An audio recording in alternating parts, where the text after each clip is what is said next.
Mehdi's on the line from Stafford. Mehdi, what do you think? Right, so I basically just got 2 points to make, and I'd really appreciate it that you didn't cut me off faster than I can say British foreign policy the way Nick Ferrari usually does.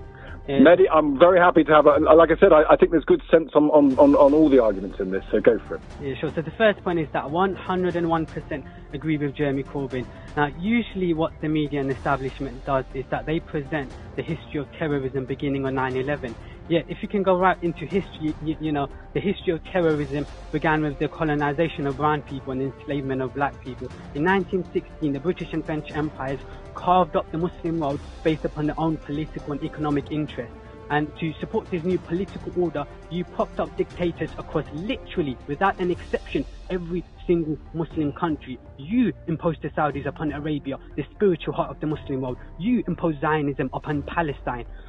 And if we have ever tried to overthrow your dictators and democratically elect our leaders, you have overthrown democracy. You overthrew democracy in Iran 1953, Jordan 1957, Indonesia 1965, Algeria 1990, Azerbaijan 1993, Palestine 2007, and Egypt 2013.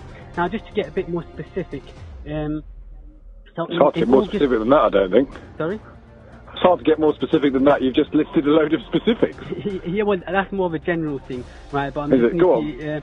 But you agree with, effectively, just to be clear on this, you think that colonising imperial background, which goes, as you say, that, I mean, the old Turkish Empire was torn up and restructured at the end of the First World War. We know that happened, and that was the powers, the great powers, which included Britain and France, did it. Is that where you feel the root of all problems in the Middle East come? Yes, but what I don't want you to do is present that as a historical phenomenon. It's not. Our policies today is a continuation of our policies from over a century ago.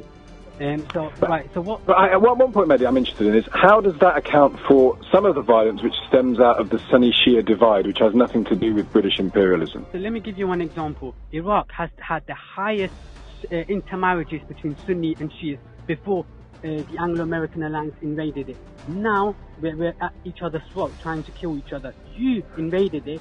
You being me, not me, not you mean being British. I mean the American and primarily the American and British government. Fine. You say you. Where are you from, Mehdi? I do mean you as well, because you are justifying and legitimizing